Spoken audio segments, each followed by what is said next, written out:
Pray. Our Father in heaven, hallowed be your name. Your kingdom come, your will be done on earth as it is in heaven. Give us today our daily bread, and forgive us our debts, as we also have forgiven our debtors. And lead us not into temptation, but deliver us from the evil one. Amen. 마태복음 강의 38번째 시간이고요. 오늘은 마태복음 6장 9절부터 13절의 말씀을 가지고 네임, 이름이란 제목으로 함께 나누기를 원합니다. 부제목은 이름이 거룩히 여김을 받으시오며입니다. 이름 하면은 여러 가지 에피소드들을 가지고 계실 텐데요. 저도 몇 가지를 가지고 있습니다. 제 이름은 백필식입니다. 저희 할아버지께서, 조부께서 지어주신 이름인데요. 인터넷 포털 사이트에서 백필식이라고 검색하면 저 말고 다른 사람을 지금까지 본 적은 없습니다. 여러 필식들이 있습니다. 김필식, 무슨 안필식, 여러 필식들이 있는데 백필식은 저 말고는 제가 본 적이 없는 것 같습니다. 특별한 이름임에는 틀림이 없는데요.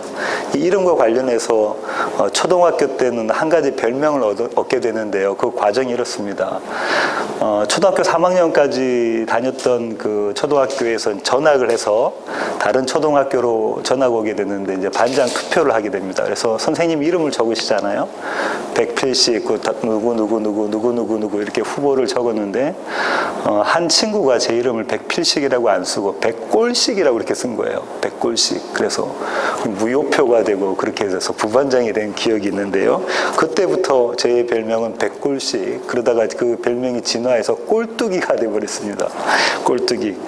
물전망시는 꼴뚜기가 시킨다는데 그거 참 듣기 안 좋은 별명인데 한동안 오랫동안 따라다녔었습니다. 지난번 말씀드린 것처럼 저는 어린 나이에 아버지를 여의었고요. 조부모님 아래에서 이렇게 자랐습니다. 저희 할아버지는 초대 민의원을 지내셨는데요. 그래서 그 지역에, 시골이긴 하지만 아주 명망 있는 어르신, 지역 유지셨습니다. 조부님은 저를 아주 예의 바르게 이렇게 키우셨습니다. 예의 바른 사람으로 키우셨죠. 그도 그럴 것이 조부님 마음속에는 애비 없는 자식이라는 소리를 안 듣게 하기 위해서 저를 그렇게 키우셨던 것 같아요. 어느 정도 이렇게 예의에 대한 교육을 하셨냐면요. 제가 자전거를 타고 가고 있다가 동네 어르신이 걸어오면 자전거를 세우고 자전거에서 내려와서 인사를 합니다. 보통 친구들이 그 당시 친구들이 어떻게 했냐면 자전거 타고 가면서 안녕하세요 이렇게 인사하고 갔는데 할아버지는 저를 자전거를 세워서 내려서 인사하게 만드셨죠. 그렇게 저는 그렇게 자랐습니다.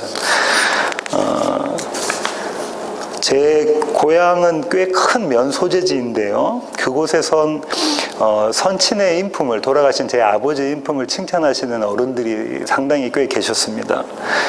그분들은 제 이름 대신 선친의 이름으로 저를 부르셨어요. 저희 아버지의 성함이 정자 열자를 쓰셨는데요. 그러니까 저보고 필씨가 이렇게 부르셔야 되는데 그분들은 저보고 정열아 이렇게 부르시는 거예요.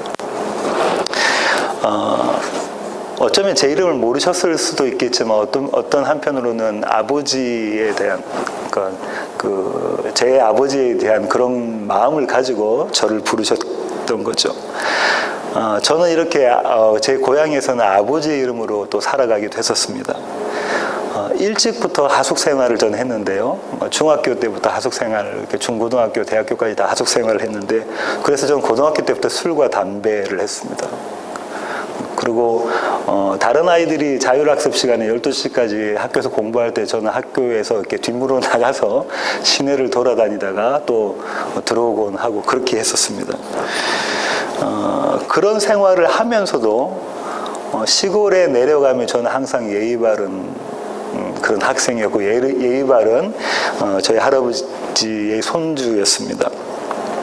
그 이유는, 제가 그렇게 했던 이유는 아무래도 어린 나이임에도 불구하고 할아버지 이름과 아버지 이름에 먹칠하지 않게 하기 위해서 그렇게 했었던 것 같습니다.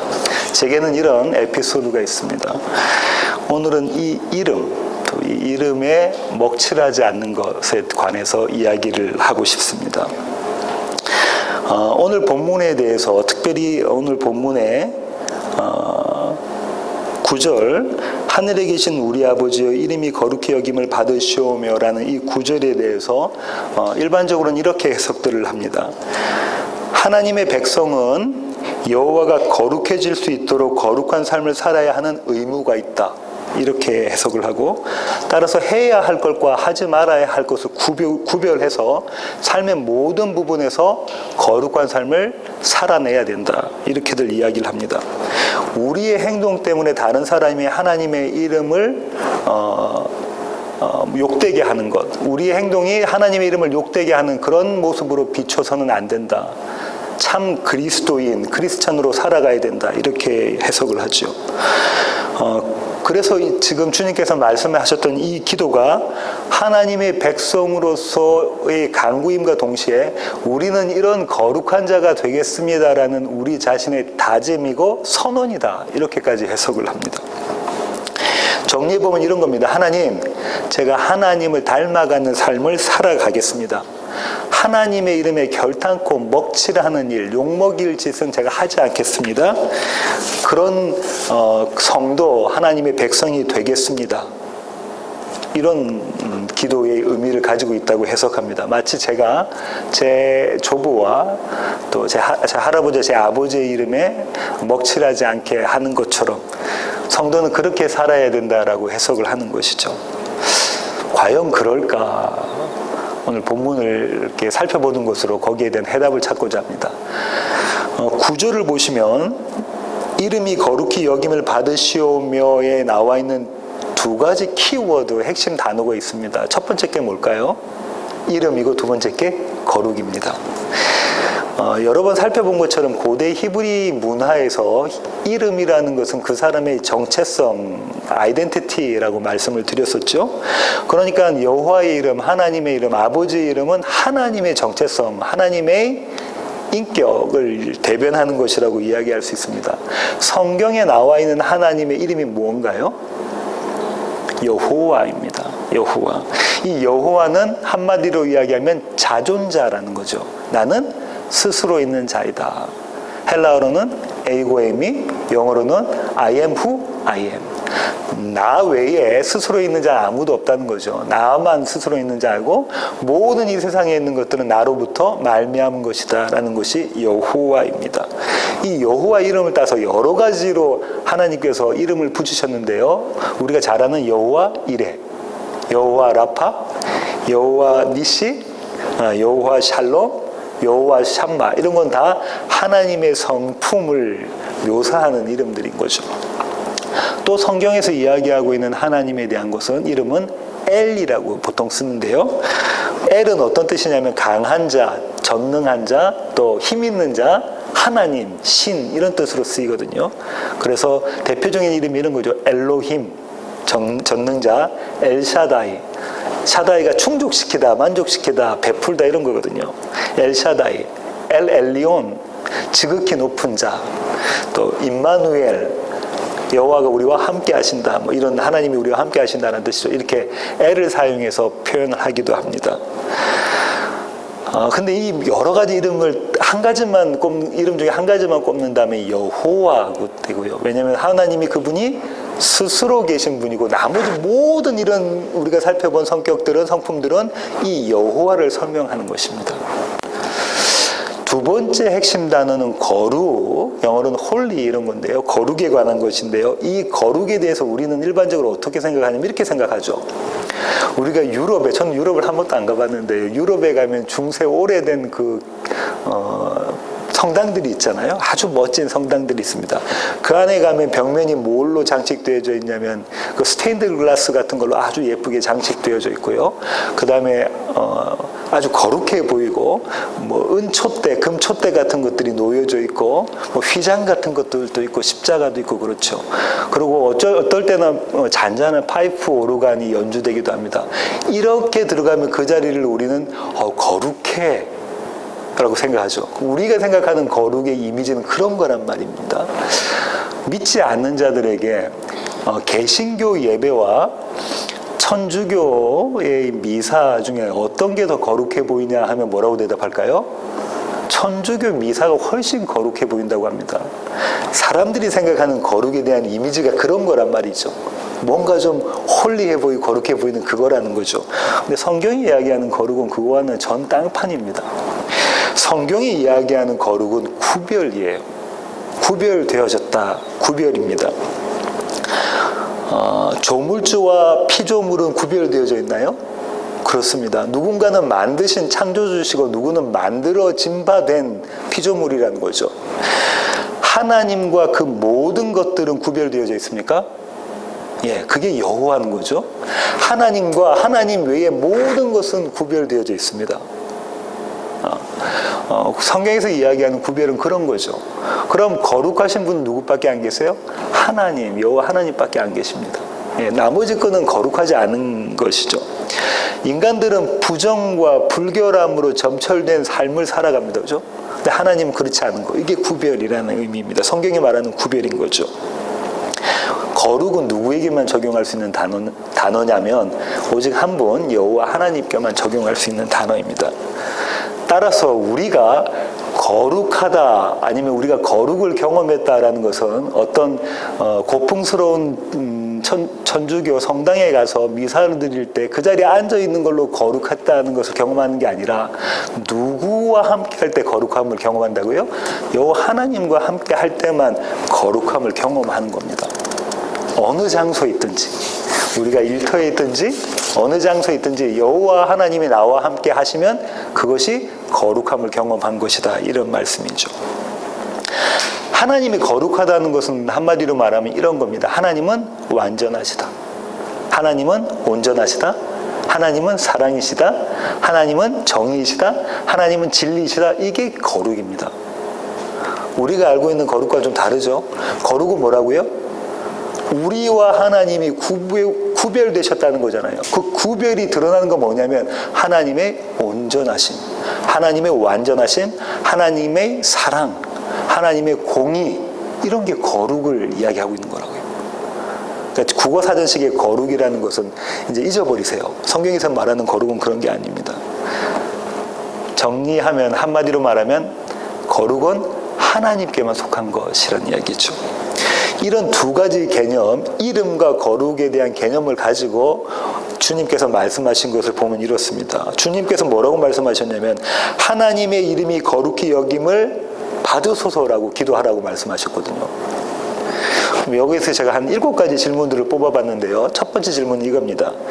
우리는 하나님의 거룩에 기여할 수 있을까? 우리는 하나님의 거룩에 무언가 보탬을 드릴 수 있을까? 구별이라는 이미지를 가지고 거룩을 생각해 본다면 피조물이 조물주에게 거룩을 더할 수가 있습니까? 없습니다. 그죠? 우리는 하나님의 거룩에 단 1%도 보탤 수가 없는 겁니다. 우리의 어떠함이 하나님의 하나님 되심에 아무런 영향을 미칠 수 없다는 것이죠. 그런데 우리는 너무나 자주 어떤 이야기를 하냐면 하나님을 위해 제가 뭘 하겠습니다. 주님을 위해 제가 뭘 하겠습니다라고 이야기합니다. 그죠? 우리 자주 그러잖아요. 하나님을 위해 제가 헌신하겠습니다. 주님을 위해 제가 선교 나가겠습니다. 막 이렇게 이야기한단 말이죠. 마치 우리가 하나님의 거룩에 뭐라도 한 게 보탤 수 있는 양 이야기한다는 거죠. 근데 성경은 그렇게 이야기하지 않습니다. 너희가 어떠한 일들을 해도 하나님의 거룩에 1%도 보탤 게 없다라고 이야기하는 거죠. 우리가 알고 있는 이건 착각이라는 거예요. 아주 건방진 피조물들의 착각입니다. 두 번째 질문 드려볼게요. 우리가 하나님의 이름을 거룩히 여기지 않는다고 하나님이 거룩해지지 않습니까? 우리가 하나님의 이름을 거룩히 여기지 않는다고 하나님이 거룩해지지 않냐고요. 답은 아니오죠. 먼저 이미 고개를 다 설레설레 흔드셨는데요. 거룩이라는 것은 조금 전에 말씀드린 것처럼 하나님의 존재적인 특성인 거예요. 그분은 그냥 거룩 자체이신 거예요. 그런데 우리가 하나님을 거룩히 여기지 않는다고 하나님이 거룩해지지 않지 않으신다는 거죠. 거룩은 하나님의 인품이고 하나님의 인격입니다. 우리가 하나님의 이름을 거룩히 여기지 않아도 하나님은 이미 창세전부터 영원까지 거룩하신 분이십니다. 그러면 주님은 왜 우리에게 이런 말씀을 하셨을까요? 왜 그런 질문을, 이런 기도를 하라고 말씀을 하셨을까요? 먼저 답을 이야기하면 이렇습니다. 우리를 하나님의 거룩에 참여시키고자 주님께서는 이렇게 기도하라고 하신 거예요. 우리를 하나님의 생명, 신적 생명이라고 하는데요. 그 신적 생명을 쉽게 이야기하면 영생입니다. 그 영생에 참여시키고자 하나님은 이런 기도를 하라고 말씀하고 계신 것입니다. 더 쉽게 말하면 우리가 하나님이 거룩하신 분이라는 것을 알게 하시기 위해서 하나님께서 이렇게 하신다는 거예요. 이 말씀은 뭐냐면 이런 거죠. 그럼 우리가 하나님이 거룩하신 분이라는 걸 알고 있었다, 아니면 모르고 있었다? 모르고 있었다는 거죠. 우리는 하나님의 이름을 거룩히 여기지 않는다는 거예요. 우리는 그분의 이름을 경홀히 여기고 소홀히 여기고 대수롭지 않게 여겼다는 거예요. 그러니까 너희는 앞으로는 그렇게 하지 말고 하나님의 이름을 거룩히 여겨라는 거죠. 네 번째 질문을 드립니다. 하나님의 이름을 소홀히 여긴 것, 하나님의 이름을 대수롭지 여기지 않은 것, 하나님의 이름을 더럽혔다는 것은 도대체 어떤 행위인가? 성경은 그걸 무엇이라고 이야기하고 있는가? 그걸 살펴보겠는데요. 에스겔로 가겠습니다. 에스겔 36장 17절부터 20절. 인자야, 이스라엘 족속이 그들의 고국 땅에 거주할 때에 그들의 행위대로 그 땅을 더럽혔나니 나 보기에 그 행위가 월경 중에 있는 여인의 부정함과 같았느니라. 그들이 땅 위에 피를 쏟았으며 그 우상들로 말미암아 자신들을 더럽혔으므로 내가 분노를 그들 위에 쏟아 그들을 그 행위대로 심판하여 각국에 흩으며 여러 나라에 해쳤더니 그들이 이른바 그 여러 나라에서 내 거룩한 이름이 그들로 말미암아 더러워졌나니 곧 사람들이 그들을 가리켜 이르기를 이들은 여호와의 백성이라도 여호와의 땅에서 떠난 자라 하였음이라. 에스겔이 이야기하고 있는 하나님의 이름을 더럽힌 것은 이 모습입니다. 좀 더 자세히 볼까요? 17절 한번 보세요. 인자야, 이스라엘 족속이 그들의 고국 땅에 거주할 때에 그들의 행위로 그 땅을 더럽혔나니, 그들의 행위, 이스라엘의 행위로 하나님의 이름을 더럽혔다고 하죠. 근데 그 행위가 어떤 거냐면 마치 월경 중에 있는 여인의 부정함과 같다. 이게 뭐 어떤 뜻이냐면 이런 겁니다. 월경을 하면 피를 쏟게 되잖아요. 피를 땅에 쏟는 그림이 그려져 있는 겁니다. 피를 땅에 쏟는 그림이 그려져 있죠. 피는 성경에서 뭐라고 이야기하죠? 생명입니다. 생명을 받아들이지 않고 어떻게 한 거예요? 땅에 쏟아버린 거예요. 생명을 무시해버린 거죠. 하나님께서 주신 생명을 무시해버립니다. 이런 그림이 창세기부터 나오죠.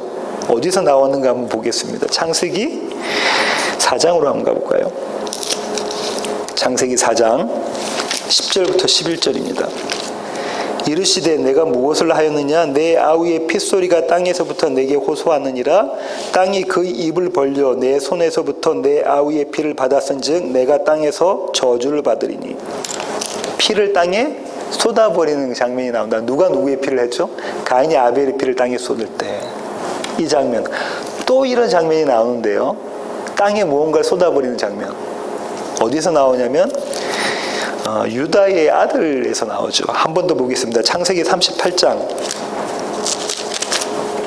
창세기 38장 6절부터 10절.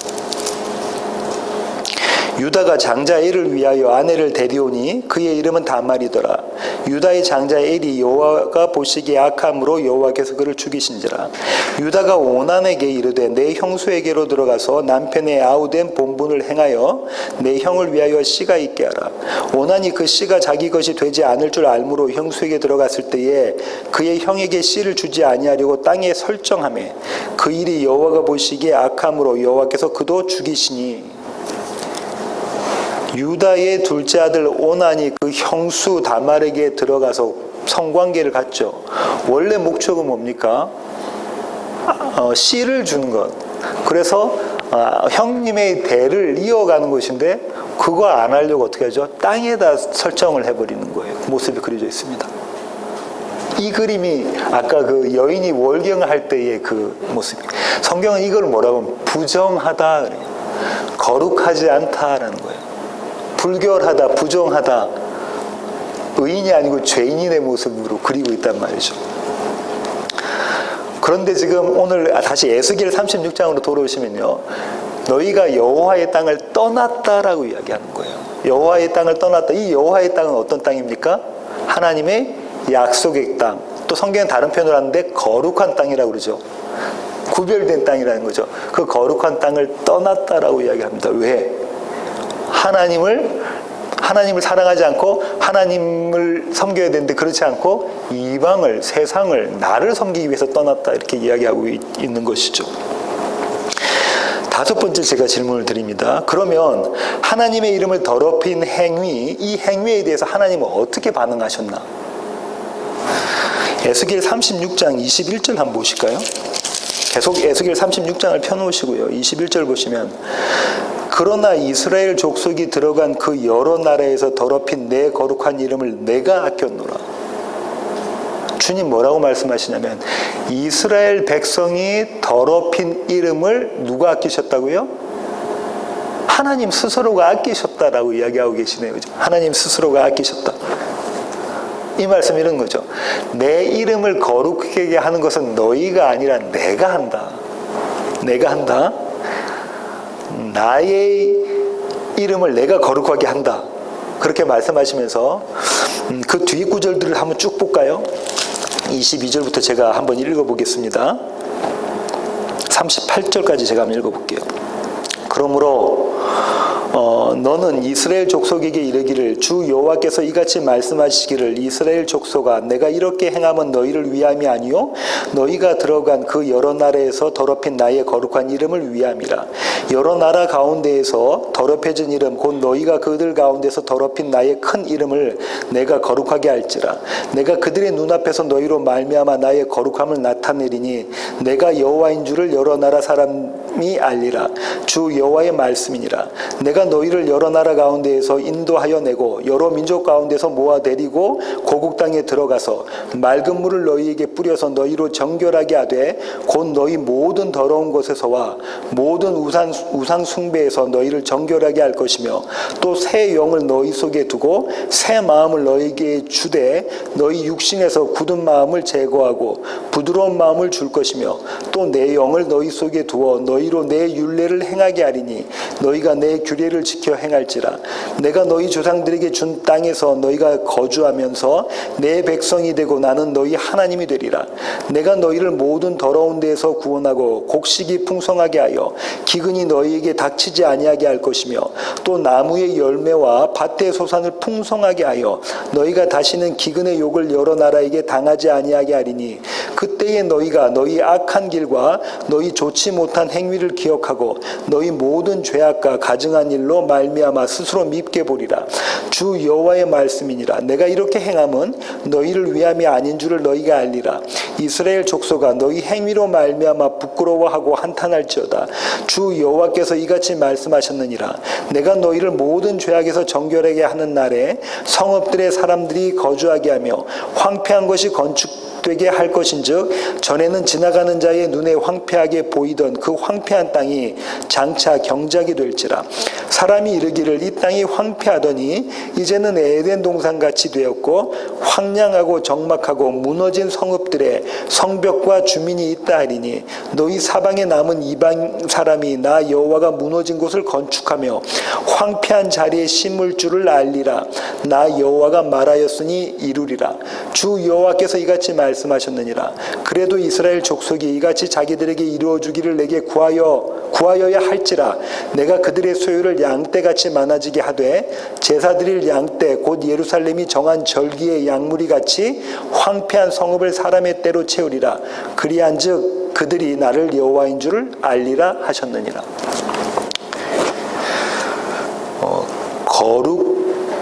그의 이름을 거룩하게 해주십시오라는 그 구절이 이 에스겔 36장에 정확히 설명되어져 있는데요. 여호와께서 당신의 이름을 거룩하게 하시는 목적이 뭔가요? 조금 전에 쭉 읽으셨는데 그 목적이 뭐냐면 하나님의 백성들을 통하여 하나님을 알도록 하시기 위함입니다. 하나님이 얼마나 거룩하신지를 알게 하는 거죠. 하나님의 생명, 하나님의 이름에 동참시키고자 하시는 겁니다. 에스겔이 36장에 쭉 써놓은 내용이 마지막에 뭐라죠? 나를 알게 하기 위해서. 38절에 가보세요. 그들이 나를 여호와인 줄을 알리라. 그거 하기 위해서 하나님께서 지금 그러신다는 거예요. 그거 하기 위해서. 여기서 6번째 질문을 드립니다. 그럼 이 일을 하나님께서는 어떻게 하시고 누가 그 일을 하시는가에 대한 거죠. 에스겔 36장 25절을 보실까요? 맑은 물을 너희에게 뿌려서 너희로 정결하게 하되, 맑은 물을 뿌리는 것, 이건 다른 말로는 피를 뿌리는 것과 같습니다. 그 정화수를 뿌리는 것과 피를 뿌리는 것과 똑같은데요. 지난 시간에 살펴본 것처럼 이 피 뿌림은 어디에서 일어나냐면 지성소에서 일어나는 거잖아요. 피 뿌림의 기도에 대한 이야기를 계속해서 이어가고 있는 겁니다. 예수님의 피 뿌림의 의미는 거룩이라는 것, 구별이라는 것의 측면에서 보면 이런 것과 같습니다. 하나님의 하나님 되심을 드러내는 것이 피 뿌림의 의미입니다. 다시 말하면 인간은 도저히 죽었다 깨어나도 할 수 없는 것이 뭐냐면 하나님의 하나님 되심이잖아요. 그게 뭐냐면 십자가 사건이라는 거예요. 피 뿌림의 사건이라는 거죠. 이 하나님의 하나님 되심을 드러내신 분이 예수 그리스도시고 그 자리가 바로 십자가이죠. 십자가는 창세전에 하나님께서 갖고 계셨던 계획과 작정과 약속을 성취하신 자리죠. 하나님의 하나님 되심이 계시된 자리입니다. 그렇습니다. 또 십자가에서는 하나님 예수님께서 뭐라고 하셨냐면 하나님께 전적으로 의존하시는 모습을 드러내십니다. 그렇나요? 예수님께서 십자가에서 하셨던 가상칠언 중에 마지막 두 마디가 뭐였냐면요, 다 이루었다가 6번째 말씀이거든요. 이 다 이루는 것은 창세전 하나님의 언약, 하나님의 계획, 하나님의 작정이 지금 이 자리에서 성취되었다라는 거잖아요. 하나님의 하나님 되신 구별, 거룩이 이루어진 자리죠. 그 자리가 피 뿌림의 자리니까. 또 마지막 단어는 그 말씀하셨던 건 뭐냐면 하나님 내 영혼을, 아버지 내 영혼을 아버지께 맡깁니다. 전적으로 아버지이신 하나님을 의존하는 모습이었잖아요. 그죠? 이 자리, 순종의 자리가 드러난 자리죠.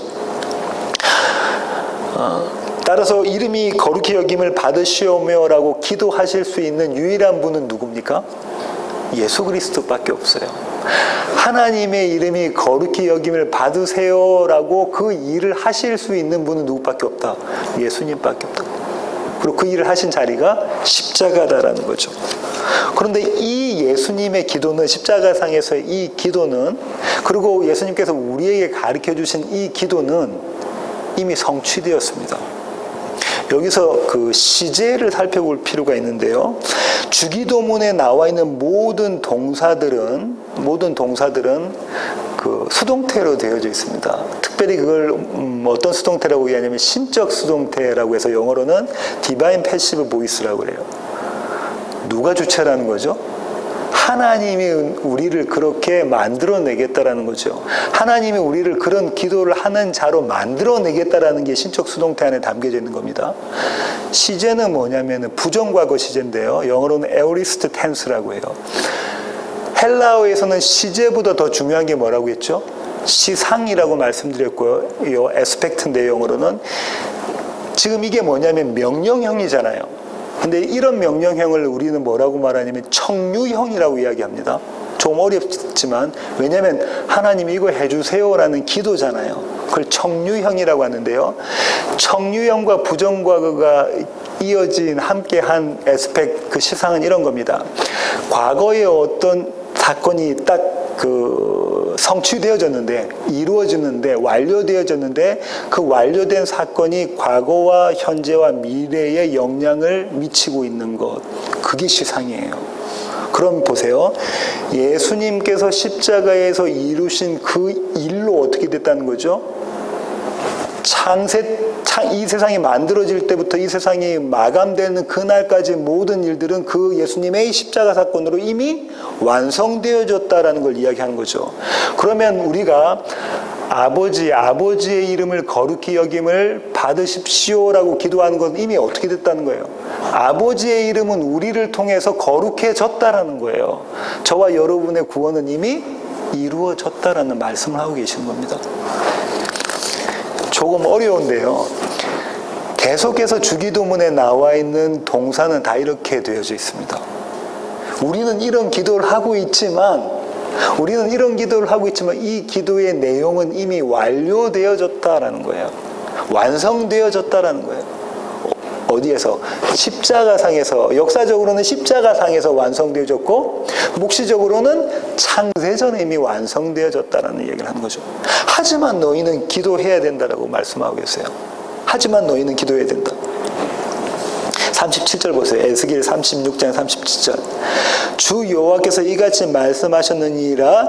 그래도 이스라엘 족속이 이같이 자기들에게 이루어주기를 내게 구하여야 할지니라. 이미 하나님이 뭐라고 에스겔서에서 말씀하고 계시죠? 내가 다 했다라는 거잖아요. 내가 다 할 것이다. 하지만 너희는 내게 뭐 해라? 기도해라. 이렇게 말씀하고 계시네요. 그것이 7번째 질문과 관련되어져 있는데요. 우리가 요청받은 하나님의 이름을 거룩히 여김을 받으시옵소서라는 기도의 의미는 도대체 뭔가라는 거죠. 예레미야 14장 19절부터 21절로 가겠습니다. 예레미야 14장 19절부터 21절입니다. 주께서 유다를 온전히 버리시나이까? 주의 심령이 시온을 싫어하시나이까? 어찌하여 우리를 치시고 치료하지 아니하시나이까? 우리가 평강을 받아도 좋은 것이 없고 치료받기를 기다리나 두려움만 보나이다. 여호와여, 우리의 악과 우리의 조상의 죄악을 인정하나이다. 우리가 주께 범죄하였나이다. 주의 이름을 위하여 우리를 미워하지 마옵소서. 주의 영광의 보좌를 욕되게 마옵소서. 주께서 우리와 세우신 언약을 기억하시고 피하지 마옵소서. 이게 지금 오늘 하고 있는 아버지 이름을 거룩히 여기게 해주십시오라는 내용과 똑같은 거잖아요. 그죠? 뭐라고 이야기죠? 우리의 이름을 어떻게 하지 말래요? 아버지 이름을 뭐라고 하지 말래요? 주의 이름을 욕되게 하지 마세요. 욕먹이게 하지 마세요. 주의 이름을 욕먹이는 게 뭡니까? 우리 안에 하나님의 구원이 성취되지 않을 때가 그런 건 거잖아요. 그러니까 우리 안에 주님의 구원을 성취해 주세요. 이루어 주세요. 그래서 하나님의 이름을 거룩하게 하세요. 이렇게 지금 예레미야 선지자가 기도하고 있네요. 이 기도에 보면 20절에 무슨 말이 있냐면 핏부림의 기도가 있죠. 20절에 뭐라면 우리가 죄인입니다. 우리의 조상들이 죄인입니다. 우리에게 핏부림의 역사를 이루어주세요라고 예레미야가 기도하고 있죠. 예레미야는 마치 이렇게 기도하는 것 같습니다. 하나님, 저희가 하나님의 자리, 왕좌를 찬탈했습니다. 마치 이스라엘 백성들이 약속의 땅을 떠나서 강대국으로 가는 것, 바벨론과 아수르, 그 다음에 애굽을 사모하는 것, 이것이 어떤 거냐면 하나님, 우리가 하나님의 나라를, 하나님의 자리를 찬탈했습니다. 우리가 죄인입니다. 그러니 우리 위에 주님께서 어린 양의 피를 뿌려주세요. 이 기도가 지금 21절의 기도입니다. 예레미야가 하고 있는 21절의 기도죠. 핏부림의 기도, 골방의 기도, 지성소의 기도, 그 기도를 드리고 있는 거죠. 이 핏부림의 기도는 다르게 표현하면 아까 그 여인의 월경과 관련해서 표현하면 이렇습니다. 하나님, 하나님의 생명을 땅에 버리지 마시고 하나님의 생명을 하나님의 약속한 땅에 뿌려주세요. 그래서 그 씨를 통해서, 그 피를 통해서 우리가 열매 맺게 해주세요라고 기도하는 겁니다. 내가 하나님의 씨를 받기를 원합니다. 내가 예수 그리스도의 생명을 받기를 원합니다. 기도하는 것이 핏부림의 기도라고. 그렇게 기도한 한 여인이 있었습니다. 마태복음 9장으로 가보겠습니다. 마태복음 9장 20절부터 22절입니다. 마태복음 9장 20절부터 22절. 12회 동안이나 혈루증으로 앓는 여자가 예수의 뒤로 와서 그 겉옷과를 만지니 이는 제 마음에 그 겉옷만 만져도 구원을 받겠다 함이라. 예수께서 돌이켜 그를 보시며 이르시되 딸아 안심하라 내 믿음이 너를 구원하였다 하시니 여자가 그 즉시 구원을 받으리라. 이 12년 동안 혈루증을 앓았던 여인의 에피소드는 마태복음 말고도 누가복음, 또 마가복음인 공관복음에 다 나오는 얘기인데요. 거기는 좀 더 자세히 설명이 되어져 있습니다. 몇 년 동안 혈루증을 앓았다고요? 12년. 이 앞뒤에 있는 사건은 누가 나오냐면 그 야율의 외동딸이 나오잖아요. 몇 살이죠? 12살. 이 12는 뭐 이야기합니까? 자녀 아들들의 수 이스라엘 이야기하고 있는 거다죠. 너희가 어떤 자라는 걸 설명하고 있는 거예요. 야율의 외동딸 보고 너희가 어떤 자? 사망한 자다 이야기하고 있는 거고 이 혈루증 앓고 있는 여자를 보고 뭐라고 설명하고 있는 거죠?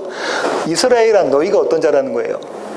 혈루증 앓고 있는 자다라는 거죠. 이 혈루증은 마치 여자가 월경을 하듯이 피를 쏟는 겁니다. 하혈하는 거죠. 12년 동안 그렇게 하혈을 했던 여자예요. 오만 치료를 다 받으려고 유명하다는 의사를 다 만나봐도 고쳐지지 않았던 병입니다. 그런데 아까 뭐라고 이야기했죠? 아까 에스겔에서 에스겔 선지자가 뭐라고 했습니다. 마치 월경하는 여인처럼 땅에다 피를 뿌리는 게 뭐라는 거예요? 죄다 그랬잖아요. 그게 뭐라고 하는 거예요? 생명을 거부하는 거였다.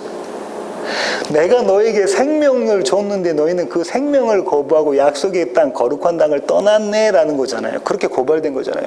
그렇게 고발된 여인이 누구라는 거예요? 이 혈루증을 앓고 있는 여인입니다.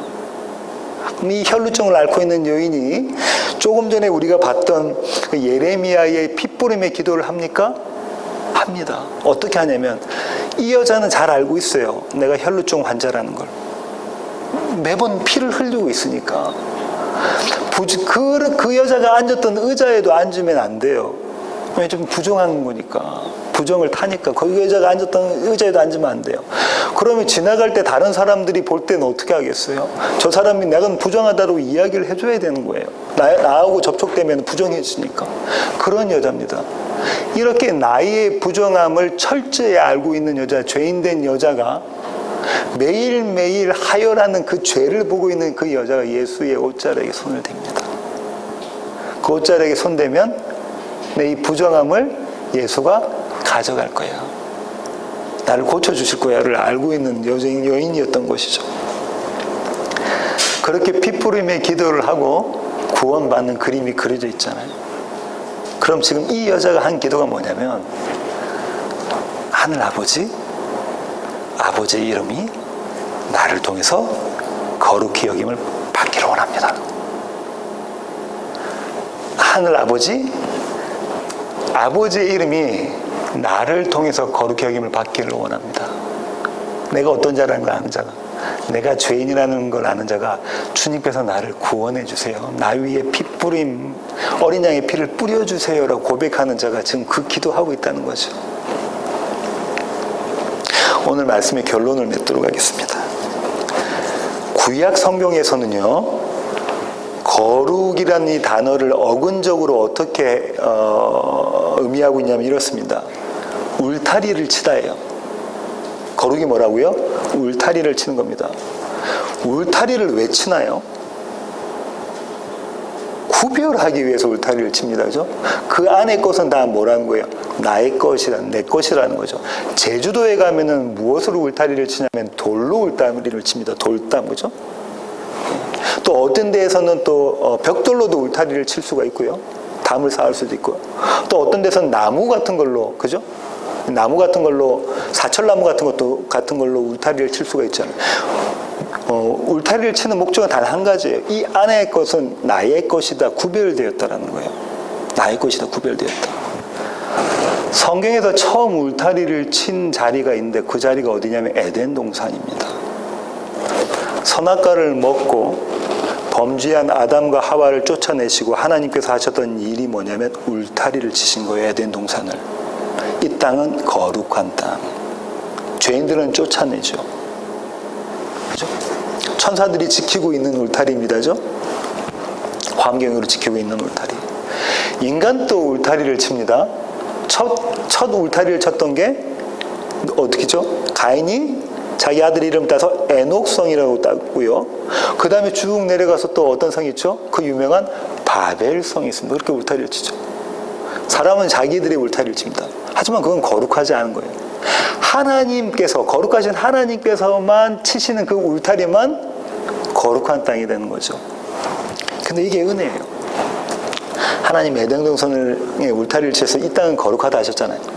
그 다음에 하나님께서 또 울타리를 치신 것은 출애굽 때 이스라엘 백성 가운데 장막 가운데 울타리를 치십니다. 그 중에서도 지성소 안에 울타리를 치셔서 이곳은 거룩한 곳이다라고 이야기를 하시죠. 이스라엘 백성 가운데. 이 장막은 예루살렘 성전으로 이어지죠. 계시록에 가면 이 예루살렘 성전은 누구라고 그러죠? 저와 여러분 교회라고 그러죠. 예루살렘 성이 저와 여러분이잖아요. 그 안에 하나님께서 성전의 주인 되신 모습으로 계시는 것 우리다라고 이야기를 하고 있습니다. 그렇게 거룩하게 울타리를 치고 계신다는 거예요. 그 말씀은 지금 저와 여러분에게 하나님께서 울타리를 쳐셔서 너희는 거룩하다 만드시는 거예요. 한번 상상을 해보세요. 잡초만 막 무성하고 아무 열매를 맺지 못하는 막 온갖 잡초가 있는 그 자리를 하나님께서 에덴 동산처럼 울타리를 딱 치셔서 그 에덴 동산을 가꾸어 가시는 게 저와 여러분의 모습이라니까요. 그렇게 거룩하게 만드시는 것, 당신의 거룩을 우리에게 심어주시는 것, 그게 거룩이라니까요. 썩는 냄새가 진동하는 저와 여러분의 삶 가운데서 하나님께서 우리 가운데 집을 딱 지으세요. 장막을 치세요. 텐트를 치세요. 그리고 너희는 거룩하다라고 말씀하신 이게 하나님께서 말씀하시는 거룩입니다. 이 하나님의 사랑이 느껴지십니까? 저와 여러분의 삶을 보면 매일이 썩는 냄새가 진동하는 그런 모습 아닌가요? 우리가 왕 되려고 하는 그런 모습 아닙니까? 이 혈루증 앓고 있는 여인처럼 그렇게 매일매일 하혈하는 모습 아닙니까? 그런데 주님은 어떻게 뭐라고 말씀하시면 그 가운데서 울타리를 치셔서 거룩하게 만드신다고. 이 하나님의 사랑이 느껴지셔야 됩니다. 이 하나님의 사랑이 느껴지는 사람들을 성경은 성도라고 부릅니다. 이 하나님의 사랑을 경험하는 자를 성경은 거룩한 자, 성도라고 부르는 거예요. 그 사랑으로 살아가는 세워지는 교회 모든 가족이기를 원하고요. 그래서 우리의 입술에서 아버지의 이름을 거룩히 여김을 받으소서라는 기도를 할 수 있는 자들 되기를 원합니다. 기도하시겠습니다. 하나님 감사합니다. 하나님, 우리는 하나님의 거룩에 1%라도 도움을 드릴 수 없음에도 불구하고 하나님을 위해서 무엇을 하겠다라고 장담하고 다짐하고 그렇게 용을 씁니다. 하지만 정작 하나님께서 우리에게 바라시는 것은 하나님, 우리는 아무것도 아닌 자입니다. 하나님이 우리와 함께 하셔야 됩니다.